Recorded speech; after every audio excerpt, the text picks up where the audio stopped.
Hello, everyone, and welcome back to the Femme Portfolio Podcast. I'm your co-host, Bryn Bradshaw-Mack. And I'm Rachel Hirsch.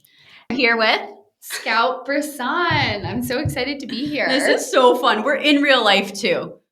I need to immediately dive in with a question, and whatever you feel comfortable sharing. Can you give me the background on your name? It's such a cool name. Okay, I love my name because I think it's such a conversation starter. It is. I was named after Scout in To Kill a Mockingbird, who's like the most precocious, little girl that everybody loves and has like some high school reading story about. But I'll either get people saying like, I love your name, where's it from? Or my dog's name is Scout. But I'm like, the literary people out there. Oh, and what are your my hair? What are you? She has siblings though. Yes. Do they have literary names as well? Not literary, but I would say also somewhat unique. Okay. So my younger sister's name is Saylor, Saylor. Are you all S's? Wow, I love my that. older brother's name is Chase, which I feel like was more unique at the time. Yeah. But, okay. Yeah. But why don't we kick things off with Scout? Can you give us a little breakdown on Dissois? Yeah, so Dissois, we make non-alcoholic sparkling aperitifs, aka European cocktails. Yeah. But the most popular aperitif is the Aperol Spritz, which so good. Earlier this year, Forbes declared the most popular cocktail in the U.S. Whoa. So it unseated the margarita, which it's time. Yeah. Still the margarita had the spot in a lot of states, but anyways, we make sparkling non-alcoholic aperitifs. So we have 4 core flavors. Our summer launch was Spritz Italiano, which is so good. That's our take on an Aperol Spritz. We launched a rosé last summer. That's my favorite. That's been our best seller. Like a fan favorite. We're drinking Purple Loon, which is part of our reserve line. Think of it as, it's chilled and bubbly, but I feel like it's got the richness of a red wine. Oh, That's the perfect, Yeah, like it's got a lot of like tannic notes in there. Obviously like dark fruit notes. And then Golden Hour, which was also part of our original lineup. And that's like this like lemon yuzu kind of herbaceous drink. I always describe it like a Moscow Mule almost, or like a grown-up Moscow Mule. Yeah. And we launched in Jan of 2022. We were co-founded by 2 amazing women, Katy Perry and Morgan McLaughlin. Yep. Yeah. I've heard of her. What is it like What's that? with them? I was going to say, what is it like working with them? Well, I just feel like when they met, they were both pregnant for the first time. So this was in 2020. I didn't know this. Yeah, so they obviously couldn't drink alcohol. So they're bonding over this not being able to drink alcohol. But Morgan's a master distiller, as you know. So she's been in the beverage alcohol space for her entire career. So I feel like they're both just such creatives in their own right that I'm constantly just, I don't know, like entertained and amazed all at the same time by them because I'm so cookie But it's cutter. The perfect trio. Not cookie cutter. That's the wrong term. She is a brilliant executor. Like anything in the world that you were like, can you do this? Like, yes, she can do it. So that's the perfect trio. Like 2 I'm the ex-McKinsey consultant. Right, yes. Try to keep the wheels on the truck. Yes, wheels on the bus. Some execution on the creativity. Yeah. That's awesome. Yeah. And I feel like this segues very nicely into giving us some background on how you got connected to Dissois and that transition. Yeah. So I started my career in management consulting at McKinsey. Quickly realized while I was there that I did some very unsexy semiconductor cost-cutting projects, but I also did some really fun growth projects in the consumer and entertainment spaces. And so I was like, I really want to exist there. Had this idea that I wanted to start my own business, wasn't quite confident enough to do that yet. So I joined a venture fund in LA called M13, and I was helping launch new brands out of their incubator. So I was working on that, was like Econ 101, VC 101. Then during what a cool experience. It was awesome. Yeah, I want you to unpack that. Yeah. I was like can we actually pause there? Yeah. So we were working with Procter & Gamble. We were taking product and IP that they had developed and thinking about how to bring those brands direct to consumer effectively. How did you end up there though? Because you sorry, not to go totally rogue, but you were like more corporate, traditional, and then you went early stage VC and like creative within that. So is that something you sought out? Did you just like happen upon them? All those things. I mean, literally every job I've had since McKinsey has been through my McKinsey network. Really? Every job. I love that. Dessoir. So I mean, even getting to Dessoir, it was, I reconnected with somebody I worked with in the LA office at McKinsey, Oh my gosh. who was part of the, Dessoir was incubated out of this other beverage brands platform, Amass, and he was the chief of staff at the time, and they were looking for somebody to really quarterback it. Wait, I'm learning so much. For context, I know Scout pretty well. Like, she's one of my good friends, and I don't know all of this. I think it is really interesting and speaks to an earlier episode Rachel and I were talking about like paving your way into something that's more in alignment with your job. And like I started investment banking, really felt that on like the industrial side, and then like the dose of consumer and trying to get closer and closer to consumer. So to know that you wanted that, and then like I would say that is not a traditional route, or it's not like a route presented for everyone, and go seek it out alone is like so empowering. Did you feel any, I don't want to say imposter syndrome, but did you feel prepared for the role once you got there? That's such a good question, actually. I mean, even when I started at McKinsey, even coming out of, I went to MIT for my undergrad. She was always really dumb. MIT to beverage is also this question that I get all the time. But as much as I appreciate MIT, I think it just, most of my friends came out of it, and like everybody there thinks they're below average as a stat. Like truly everybody, the majority of people think they're below average. You know, mathematically not possible. So I feel like I had so much imposter syndrome early on in my career. So much imposter syndrome. I co-founded a company in the better for you snacking space before Dessoir. Still imposter syndrome. Started as GM at Dessoir. Imposter syndrome. Moved into the CEO role. Finally started to feel like, okay. And I told someone this the other day, because I'm young. I'm young for what I'm doing. And I feel like it's something that I now get to wear as a badge, as opposed to something 100%. That I try to keep to myself. And what I would say for anybody experiencing imposter syndrome, because it happens to everyone, is just like, know your facts. Like, keep your facts of like, what are the things that you've done, you're really excellent at, because we all have them. And listen, I still, it's not like I'm sitting here and I super believe in Dessoir. I super believe in our team. Like, I feel confident as a person, and still running a startup is so freaking hard. Yeah. So there's still all those unknowns. You're paving your own way. Right. You're creating a path for a business that you've never been down, that this business has never been down. Like, creating something totally new. Yeah. Wait, but can I give an anecdote that's so off topic, and don't get mad at me? But I have known Scout for a while now, and I get imposter syndrome, like whether I don't see it from her, but I feel it all the time. I know everyone does. And the other day when we were together, she was like something along the lines of like, I'm a badass. And I was like, hell yeah, you are. And like, I've been thinking about it ever since. And just the journey from like, honestly questioning yourself and like, can I do this? I've never done this before, all the way to, even if it's on some small sliver and out of jest, like I'm a badass, like F yeah, that is quite a journey. And like so many of us are striving for that. Yeah.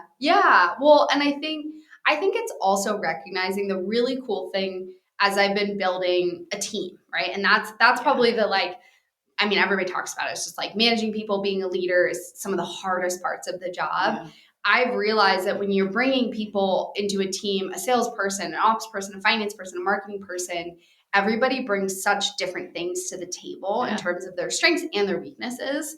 And I get to sit in this really unique position where I'm looking down at it all from a bird's eye view. And I could write a spreadsheet out with each person. What are they amazing at? Where are their blind spots, right? And like really see all of this.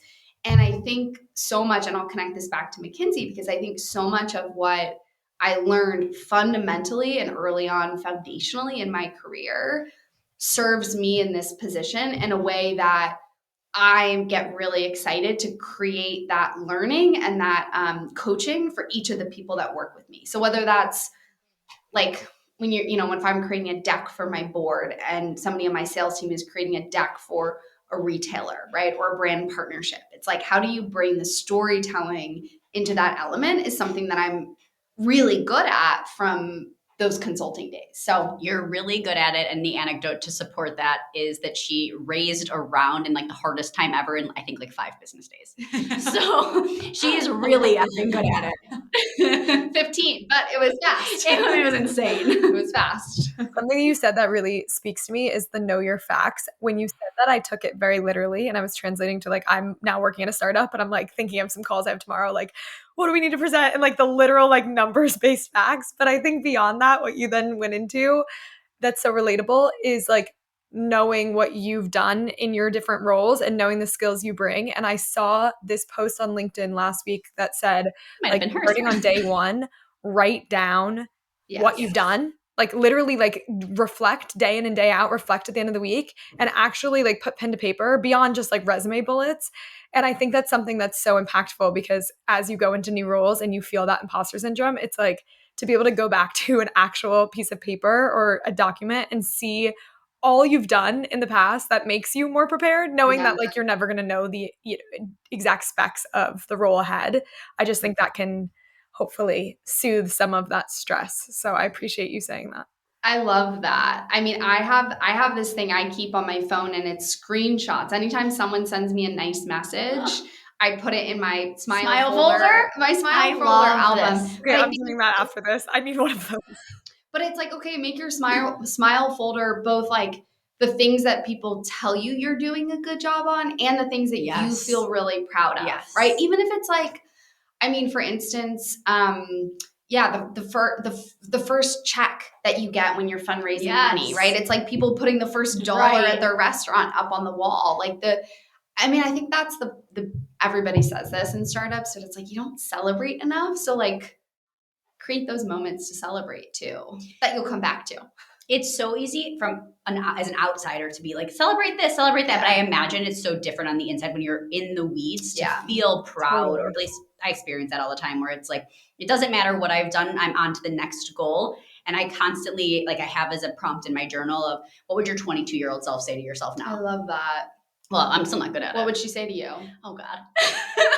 I'm interviewing you. Yeah, honestly, we turn that background. I don't know. I think it's a good thing, especially as we head towards the new year. I want to take a little bit of time and like, while I may not have achieved X goal or Y goal yet, there's so much to feel proud of. Mm-hmm. Totally. So I feel that for you all the time. Thank you. Also, it takes a very specific personality that Rachel and I have broken down quite a bit to be ambitious, to like put yourself in those uncomfortable situations. And that personality also goes hand in hand with never reflecting on the wins and being very self-deprecating. So I think it's something I am trying to remind myself, and this is such a good season for reflection, but to truly do that look back and be like, what has, put pen to paper on what has been accomplished. And it's so many incredible feats. And then that can position for a lot more inspiration into the new year or into whatever challenge comes next than constantly being like, I came short. What if there's not enough time? So I think the other thing I would add, and this kind of related when I had the I'm a badass moment that Rachel was talking about, I created, and these will sound so silly, but I created things outside of work that gave me a real sense of accomplishment and pride. And it was really little things like learning to bake sourdough bread. But apparently she's really good at it. I think so. Like I joined a tennis league. And she's undefeated. And I'm undefeated. But like level 2.5, right? Like beginner tennis league. Like I'm just putting myself out there. But I think that was so like I started to do some of this over the last, I'd say like 24 months. Like some of them were my last year January goals, or even I'm not a gardener, but I like have a bunch of plants, and I have a bunch of lemons this year, which I didn't have last year. So I think like also creating these little tangible wins that you can have outside of it, like really has given me this amazing sense of fulfillment that feels so small, but is so satisfying. Yeah. But I think that's like wellness in totality. And part of what makes people thrive, my perspective, is that you have to have a bit of wellness in your life in some form or fashion in order to like keep growing, keep achieving your dreams. Which, not to like take us totally rogue again, but do you think that working for a non-alc company has changed your view on wellness in some form or fashion? Well, I definitely think about alcohol very differently. So when I did my very first, and I'm trying to remember, like I did a dry 30-day period, and I don't remember if it was dry January or not, but what I did during this period of time was I really treated it as like an audit. And I think there's people who, say like, okay, I want to reset. I want to work out every day. I want to stop drinking. I want to stop do yoga. Yeah, do yoga, right? Like you have this goal that's very just driven by what you believe is healthy. Right. And during this 30-day audit, instead I focused on, well, like what feels good, what feels challenging, where am I finding resistance versus relief? What's triggering this habit, right? Like it was asking myself these little questions, and now I've done that with other things. So like I did a month where like any work night, I didn't watch TV at night, and I asked myself the same questions, and I learned so much in that 30 days about what makes me feel well, both when I wasn't drinking and I was drinking substitutes, and when I wasn't watching TV during the week. And did you replace it with? I want to say, I want you to unpack both of those. Yeah. Can you tell me some of the discoveries from not drinking? Yeah. So my big one was, if I have an alternative, for me, I don't feel like I'm missing out. So love that. when I was out to dinner last night, and the two people I was with ordered a cocktail, I ordered a mocktail, and I didn't miss a beat. Yeah. If I'm at home, I will have a Dessoir and pair that with my meal, and that feels like a ritual. Yeah. Feels like an excuse to I drink a lot slower than I eat. I'm a fast eater. So it also just kind of slows me down, right? In that weekday routine. Yeah. I also think I noticed the impact on sleep. Like one cocktail for me really makes me tired the next day. Real. And being tired the next day then made it harder to get out of bed. And for me, it would be like, okay, I thought I was gonna, I don't know, go for a run, and now I don't really have the energy for that. Which then flowed into me just feeling more tired the rest of the day. Right. Yeah. Yeah. And then the psychological spiral of having structure and, routine in your schedule and all of that. Yeah. How did you feel? I personally find this topic to be very interesting, and I totally second being able to gravitate towards a mocktail or some creative drink. At home, we do kombucha, club sodas, and grapefruit juice. And now you'll do Dessoir. Yeah, exactly. And my question was also going to be around how did you feel socially? Because I imagine there's a big part of your job that is social and client facing and customer facing. So how did that feel being sober? Well, I think it's been really important for me to have a go-to line around it, truthfully. And even if I'm calling it out before anybody else is calling it out, for me, I just am yeah, I'm going to have whatever non-alc, it's on brand. And I make this joke about it, and people laugh, and they're and it's a little marketing moment for Dessoir. Right. So I do think if I think back to, 2 years ago, 4 years ago, when I wasn't, or I should say, 4 or 5 years ago, when I wasn't drinking alternatives as much, I would feel really self-conscious if I wasn't drinking. So I would order something, or I'd have something in my hand, and I would just be sipping it. Yep. And that's so, I've heard that a lot.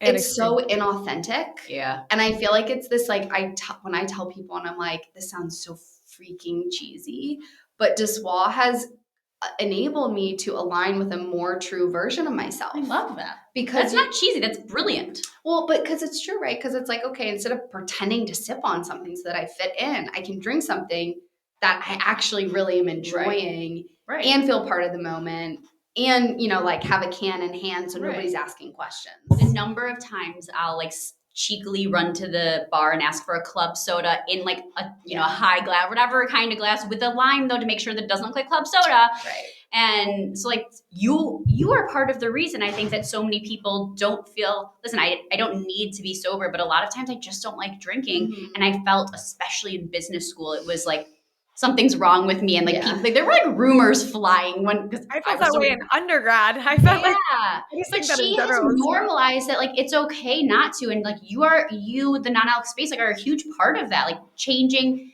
curious sobriety, whatever, what's it called? Sober curiosity. Thank you. Yeah. But I have questions around that too. But one thing I want to add is it's interesting.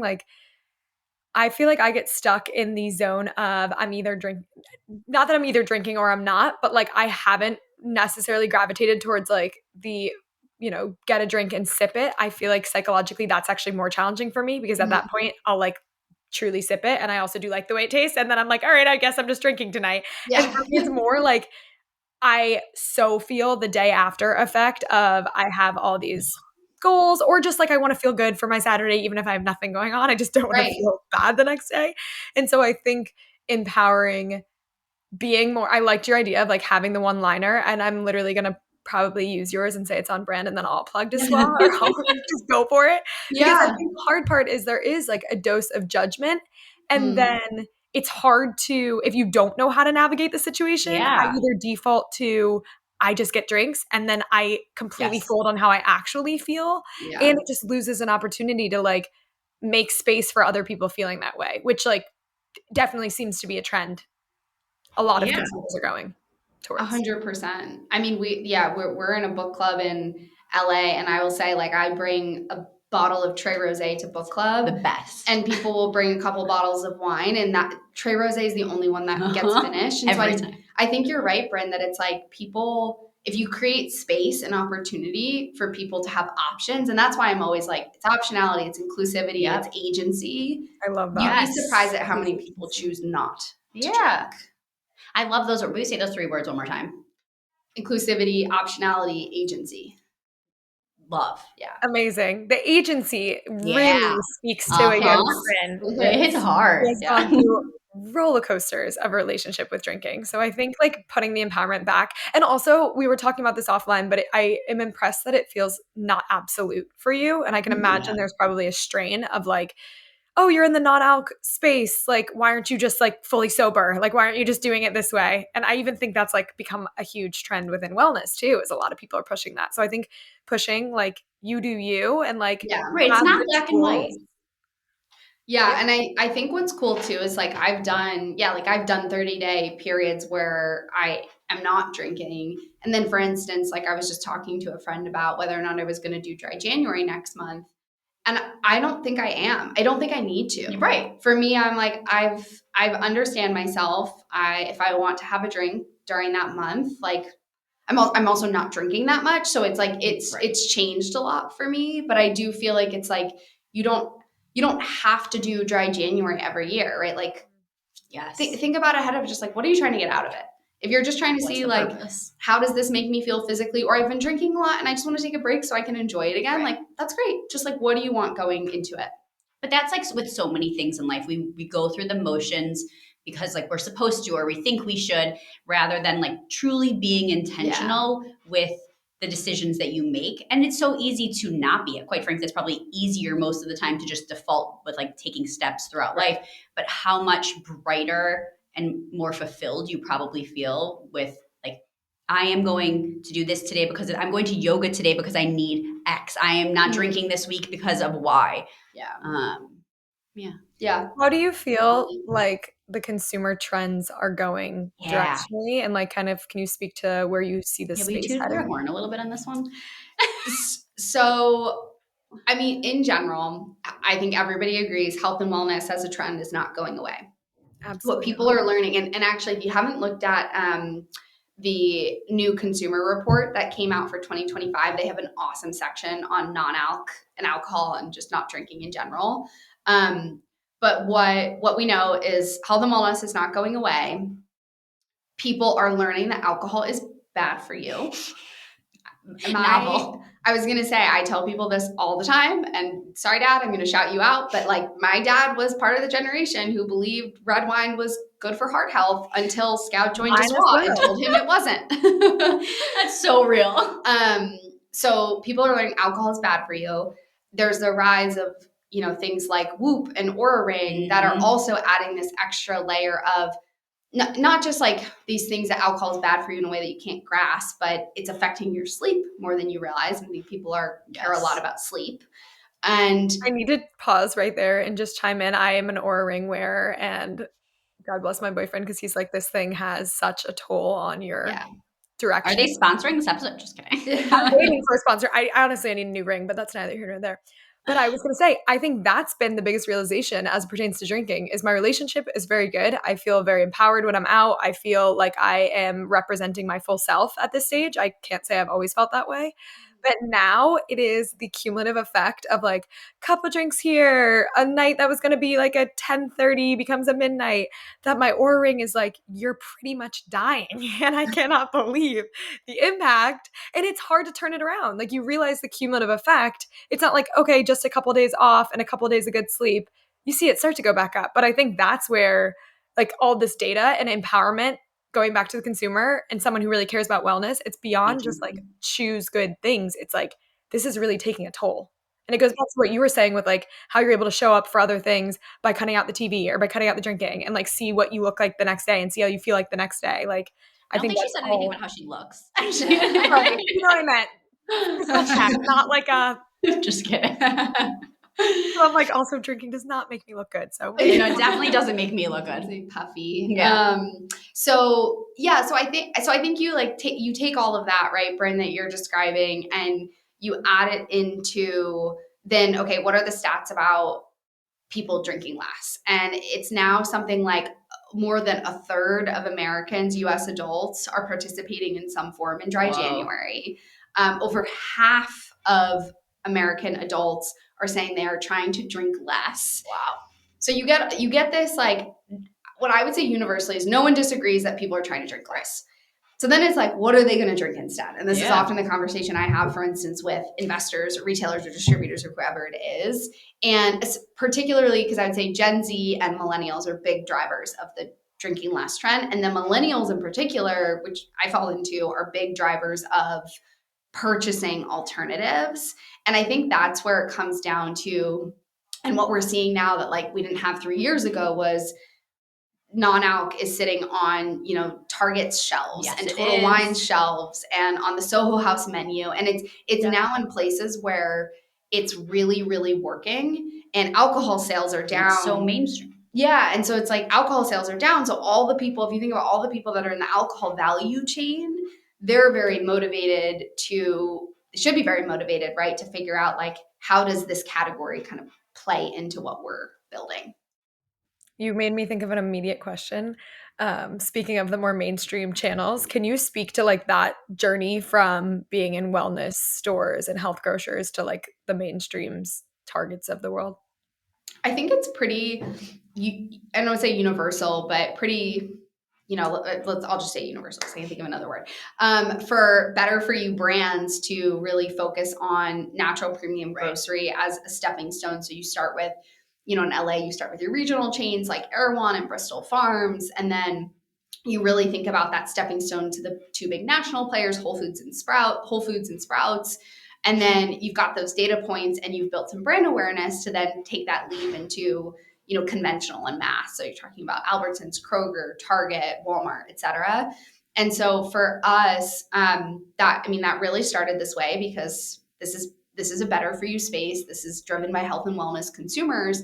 And we launched some, like Total Wine and Bevmo earlier on in the journey because a lot of people are looking for these alternatives near alcohol. And then we launched in Target, was really our first mass account, December of 2023. And that was a huge win. And it has been one of our top performing accounts since we launched because amazing. Yeah, they were really intentional. And I'll give a couple examples, but what's best is to have a set, right? A 4-foot set where you've got Dessois, you've got a non-alc beer option, you've got other non-alc ready to drink options, maybe a couple non-alc wines, couple non-alc spirit proxies. Like you've got these options together because consumers, this was another retailer told us this early on, they're cross-shopping the category. Right. So I'd say a lot of retailers, the spirit alternatives were earliest into the scene, into some retail.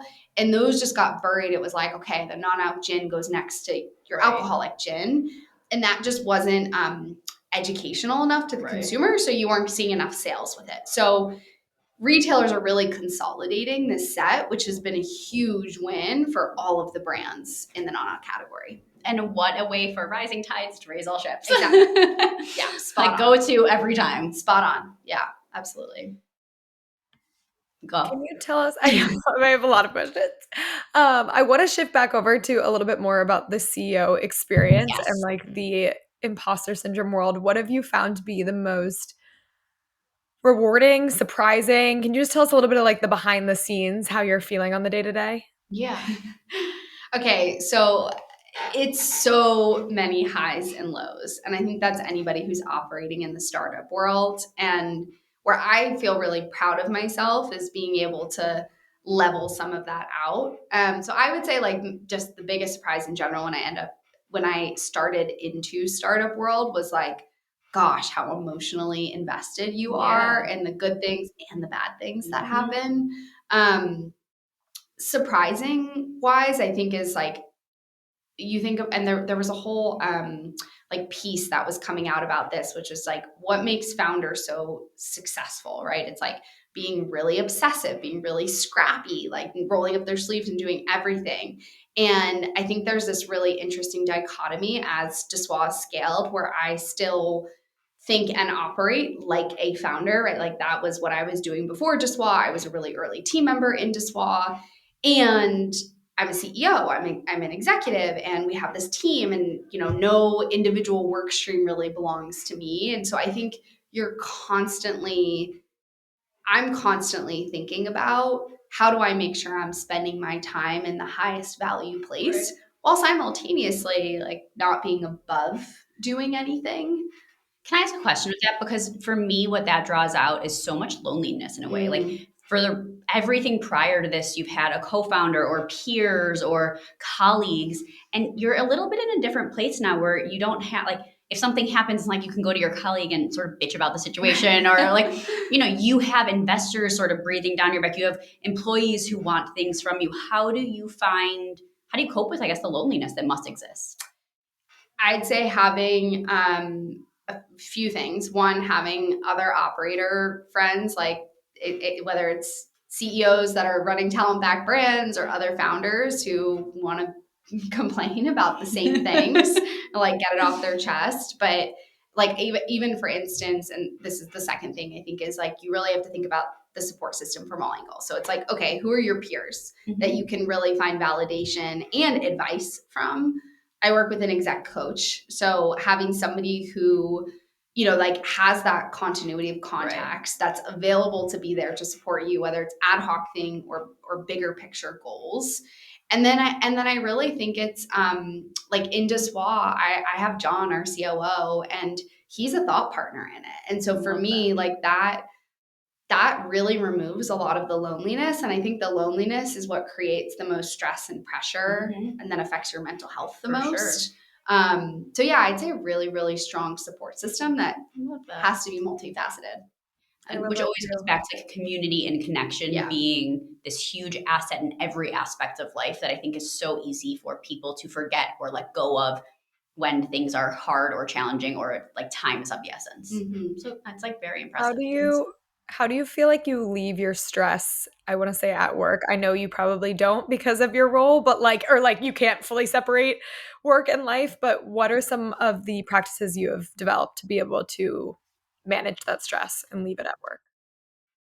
Well, really tactically, I have great do not disturb settings on my phone. I was going to say, if you could do tangible advice for listeners, it's always amazing. And I was just talking to somebody about this on Friday, and they were like, that was my biggest takeaway was like, okay, I have a work do not disturb, I have a personal do not disturb, I have a sleep do not disturb. So like, again, like I don't really want two phones. I don't want a work phone. I don't want a personal phone. I don't think that's the way my job works. But being able to create a little bit of that division has been really helpful. Do you communicate with your teammates like, hey guys, I'm going to be offline, or like my do not disturb comes on at this time? Like if you need me, get to me this way, or is it like a hard, fast boundary? No, it's probably not that hard and fast. Like they can still find me when they need me. They know how. Maybe that'll be a 2025 goal of mine to create. That's probably really hard as a founder or as a CEO of a startup where it's like, it is all one and the same. Like life is work is life. Well, and I think what's really important too, for instance, like we had this operational snafu that happened about a month ago, and I was supposed to go to New York for a mix of investor meetings and family time. And I made the decision not to go on this trip. And it was a really hard decision for me because I feel like I was sitting there and I was like, well, who do I want to be right now? Like, I really want to show up for Dessois. I want to show up for the people at Dessois. I also want to show up for my family, right? And it's like I'm missing out on those moments. And so what I ended up looking at myself at the end of the day was like, I need to be a leader through this situation that we're in. And I'm asking a lot of the people that are working at the company as well. And so I can't go on this trip. I'm just not going to be as effective as a leader. And it's not something I wouldn't be happy if someone that was imperative this situation did that. So I do feel like it's being really values driven as well in the decisions that you're making, whether you're making it for your company or not. And then the other like very tactical thing I'll say is like, I like to work, right? Like, I think you guys are like that. Like, we like working. And so we're so messed up. I'm taking the stress advice with me right after this call because I have not figured that out. I think you have to be really proactive with yourself. And it's like, it's the same thing of we were talking about intentionality and mindfulness. Like, I know for myself, Saturdays are the days where I'm like, I'm going to be social. I'm going to like take a nap. I'm going to really like recharge. Sundays are my get organized days where I'm working, I'm getting prepped for the week, I'm getting my groceries. And it's like create a little bit of like a rhythm for yourself, whether that's a seasonal rhythm. Like if you know, like winters are always really hard for me, or the summer, it's the hardest to want to work really hard because it's light outside and I just want to like seize the day and just like tap into what is that, what's that rhythm that you have as an individual and try to lean into those ebbs and flows. For sure. Love that. Could not love that more.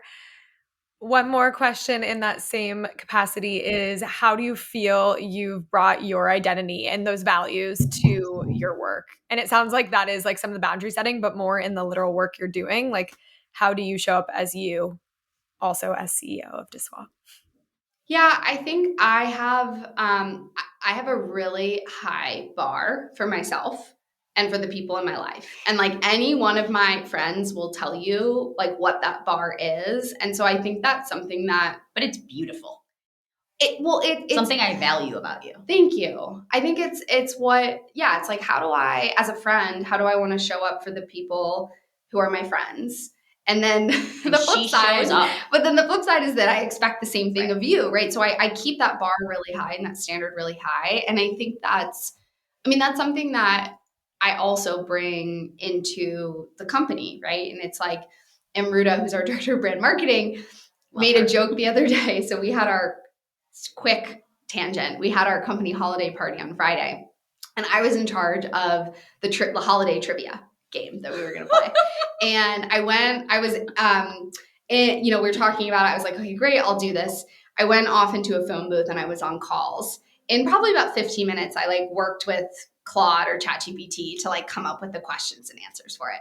I print those. I come back to the office. Maybe it was like an hour and a half or 2 hours later. And I'm like, I have the trivia. And Amruta's like, did you just go spend an hour and a half on generating these trivia questions? And I was like, please, no, I spent 15 minutes on this. But she's like, Scout, you go so above and beyond in everything that you, like detail orientation that you put yourself into, that I wouldn't have been surprised. So I was laughing about that. So real. But I do think that's like something where I'm like, if I'm going to do something, she's going to do it. I want the execution and the caliber of it to be really high. And that's something that like that flows through, right, to everybody on the team. I love that. I think that there is an authenticity to be said about like just setting those expectations and not losing them, or like not letting them, I don't know, you know what I'm trying to say, not letting them go. And I think it's more to like more junior roles, like how can you present yourself even at the start of your career in that like entry position and then hold that bar, because it's easy to kind of lose sight of that. And I feel like I get a little bit of an ebb and flow with like my personal standard and then being able to like push things to the side to get stuff done. And I'm like, no, this does not sit right with me. And so being able to keep those values and bring yourself. Which from an outsider, not to bring this, but to bring it full circle, I guess to some degree, is like, do you look back then at your younger self and be like, she would be so proud that I have kept this through line? Or like, do you think back? Because I think about that all the time about you. That's so sweet. Yeah.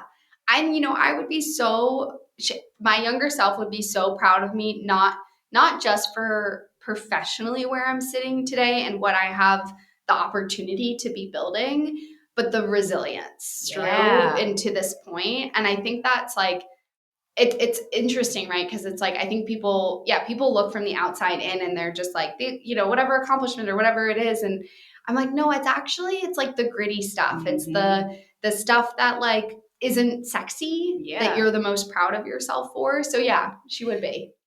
There needs to be a V2 of this, or an episode 2 with you, where we like dig into resilience, because I think sometimes outsiders see, it's like this Instagram versus reality, and it's sometimes hard to appreciate. Like, it's glamorized being a founder or a CEO or working at Dessois, is my assumption. I know so often I feel like people are like, oh, you're living your best life. I'm like, I am, but it's also effing hard.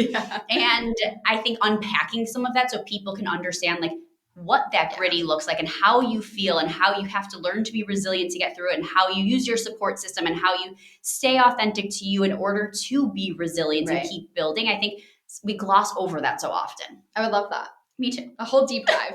Absolutely. That is going to be a good career hype session episode. And then on that topic, what is something that you would tell your younger self now, or like would tell younger listeners? My favorite mantra is progress, not perfection. I'm saying that, Bryn, I say this to us every single day. I'm like, it's progress over the whole generation of the podcast is progress. It is our mantra, like day in, day out. So this, perfect. Well, and to make it aligned to, all things startup, I mean, I believe the whole idea of minimum viable product is this. But I think as somebody who's, wired to be a perfectionist, I'm no longer a perfectionist. Like, I'm really not. And that was a lot of like, I'm the oldest daughter in my family. So I feel like I very much identify with that. But it was a lot of unwinding and undoing over time. And again, that's a part where I'm like, that's kind of the stuff that I'm the most proud of. But I think continuing to move forward, where it's just like, put the idea on paper, like give it a shot, like fail. Right. What is the worst part of it? And I ask myself that all the time. What is the worst thing that can happen? Did you feel that like unwinding happening real time, or was it more of like a look back in the mirror and notice that you've released some of that perfectionism? I think it was a look back for me. Yeah. I think I might be on that journey right now. That's why I ask, because it feels very uncomfortable. Like, I really strive for perfectionism, and now being in the startup space, not having enough time to get things done, it's like you just got to get as much done as you can, and that goes back to the stress and leaving work at work. But I think it's made me a better person, like working through that, where I was so like uptight in a lot of ways. And I imagine that I showed up in ways that I probably wish I didn't, or could have showed up better. And now with this, not that I'm not striving for perfection still, but as I work away from it, I think I can be calmer and I can show up to situations with more compassion and have fuller conversations because of it. Yeah. I love that too, because like one thing I've been realizing over the last year probably, and this comes back to the conversation around community, but the more two things. It's like the more you let go of that, I actually think it's like the better it is for Dessois, right? Yep. And so it's like, okay, by letting go of some of that, I show up as a better leader. I show up as somebody who's less burnt out, right? Who's like able to be sustaining. And then it's this cyclical effect where I'm like, okay, I'm doing this thing that I'm really passionate about, and I'm able to be vulnerable and share some of that with my community. And then I have this amazing community, and it's like all of these things just build on top of each other. So it's this beautiful, positive feedback loop. I love that. I'm glad you used the word vulnerable, because that is a big theme too. It takes a lot of the topics we've discussed, takes a ton of vulnerability, and sometimes vulnerability that feels very uncomfortable in the moment, or like, not prescribed vulnerability. And so I think that's a very vulnerability is so scary. Why? But it is terrifying. Yeah. Even before I post on social media, I still feel like, oh shit, should I do this? I know. Which is so insane to say. Well, and I've been posting on LinkedIn a lot. How is that? The LinkedIn? And she's so good at it. It makes me so happy. It was so scary. I mean, it's still, I still feel like it is like you're putting your ideas out to the world. I try to share a lot of the like real stuff that's happening too, which is not always like some of my hardest posts to share are the ones where I'm like, this didn't go well, or like this was a hard thing that happened, or being controversial, which is great. You know, people love that on LinkedIn, and yeah, you get lots of comments. But I never want anyone to hate me, so it's like being controversial is like has its, you know, up and down. Yeah, but I think, and this is something I did write about too that I keep coming back to. People have been so kind to me about what I'm sharing and what I'm taking the time to share, that it's a reminder to myself to do the same to others. So like if you guys are sitting here right now and you're thinking of like that post that you saw, Bryn, that meant something to you, like send a note to the person who posted that and just say like, that really impacted me. Oh, I love this. Positive feedback loop happening right here. Yeah. Sharing. Like we're going to do an episode on community and amplifying your community, but I think that's also something I love. I mean, I do not have a big following on Instagram, but I will rogue share things on my story with no rhyme or reason. And then whoever was the source does typically reply saying like, thank you so much. I'm like, just liked it. And here we go. Now it's out there. Like the more you can share, I think that's so helpful to expand reach and expand community. That's awesome. And I think also it's like, okay, I come back to now I feel like I'm really tapping into the woo-woo, but it's like, why are we afraid to share? Yeah. Right? Are you afraid? Are you self-conscious? Are you afraid of being judged? Yeah. Why are you afraid of being judged? But that goes back to what's the worst that can happen. Yeah. Totally. Yeah. And it's, I don't know, community, knowing that you'll always have your community, even in worst case scenario, is a huge, like how we get over those things. Yeah. And by the way, that you're going to attract the right people. Yes. I was going to add that. That's so real. You might not always have your community. That's like something I'm learning right now, real time. And I feel like I think that's energetic or maybe woo-woo, but I've been seeing a lot more of this too, that it's like, if you put something out there and someone doesn't like it, that's just not your person. And it's so much easier to hear that than it is to feel that. But I think like late 20s, 30s is so an era of like letting go of certain friendships that no longer serve you. And that can be business relationships too. That can be colleagues, any capacity, family members, hell, like, and just being able to release that and know, to your point, if you keep showing up authentically and keep living in alignment, then the right people do show up. And then these opportunities for connection happen. And it just is very self-fulfilling. So I also think it's really, really, I find this to be a really gendered experience of internalizing versus externalizing. And it's something I've learned from my romantic partner, where I've seen, you know, like, let's say something crappy happens at work, like somebody, I don't know, cuts you off in a meeting or is kind of shitty or whatever it is. Right. And my response, I'm like fly off the handle. I'm like, can you believe this person did X, Y, and Z, right? Like I take it so personally. I feel it. And his response is like, wow, like they must have had a bad day, right? Or it's like the same thing. I love that. Yeah. Like it's this reflection of them as opposed to this probably reflection is. of you. It always is. 100%. And so I feel like that's something, I wouldn't say I'm like quite there of externalizing, but I'm in the space where, kind of similar, Bryn, as you're talking about your journey of like acceptance and letting go. I think for me, it's detaching just enough emotionally so that I am not fly off the handle. I love this. This is like, I need to plug something right here. Have you guys read This Is Water by David Foster Wallace? No. Should you read it to us later? Okay, I'm sending it to you not only after, but I'm going to link it. It's a commencement speech by David Foster Wallace, and it is all about perspective. It is all about shifting that. Do you know what I'm talking about? My coach sent it to me. No way! It's incredible. I'm going to read it again. Oh, it is absolutely incredible. I read it like season. I just read it. I'm going to read it after this. I read it every time it comes out. I have a friend who has it tattooed. Like, that's how significant it is. It's a symbol that's representative of, but the whole idea is like turning your perspective outward and stop being so, you're not the center of your universe. And there's incredible anecdotes throughout, but that's awesome. That is a sign of a great partner that he is giving you that shift. I met him still. Oh, you have to. Yeah, I know. I can't wait. Oh my God, I love this. Well, there will definitely be continuing episodes, but I think Should we spitfire 5 last questions? Yes. I first want to ask, can you share where we can find Iswa and give us a little bit of like what's to come? Yes. Well, to find the drinks themselves, Target, Sprouts, Total Wine. If you're in LA, Erewhon, Bristol Farm. So lots of Do you store D2C locations. anymore? We do. So Okay. www.drinkdesois.com. And then follow us on Instagram, also Drink Desois, so DESOI. And then, yeah, if you want to find me, you can find me on LinkedIn because I'm very active. So lots of thoughts going out to the universe. We'll link your LinkedIn in the show notes too.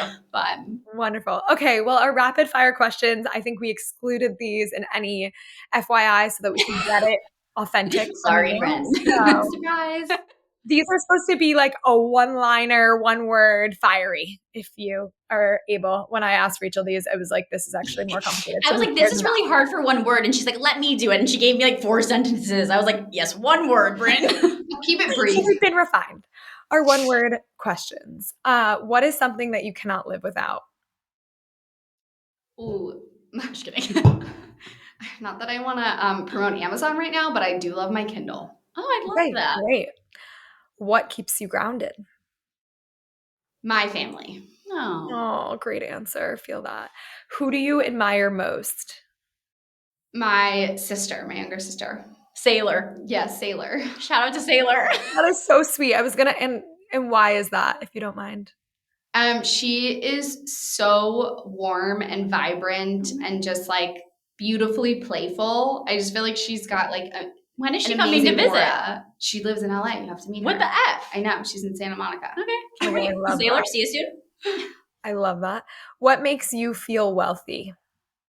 I won't use the buzzword community, but I do think it is the friendships that I've built and like nourished in LA and that people have nourished with me. She's really good at fostering community. I'll give her. Yeah, having really meaningful, deep friendships makes me feel wealthy. I like your friendship standards. That's something that I think people should take out of this. Like, if you give a lot, expect a lot in return. And if you're not getting that, like, thank you next. Yeah. Okay, I've been saying thank you next way too much. I'm into it. Okay, and our last question is, what is something that very few people know about you? Okay, this is very random. I love it. But so my last name is Brisson, which is my mom's last name. And I have my dad's last name as my middle name. So I am Scout Brisson. And then my sister is Sailor Brisson, and my brother is Chase Brisson Fowler. So my parents. Oh my goodness, I love this. Name could be its own entire episode. Cool. Can we get the parents on here? I'm so I was like, into we have them. to full circle this podcast. Yes. Wait, so can you break down more of like how they determined that? Yes. Well, my mom, I mean, they're very egalitarian, clearly. And my mom wanted to keep her last name, and she also wanted some of the kids to have their last name. So their decision was basically like, do we do like, you know, girls have Brisson, boys have Fowler, or do we do every other kid? And this is the way they decided to do it.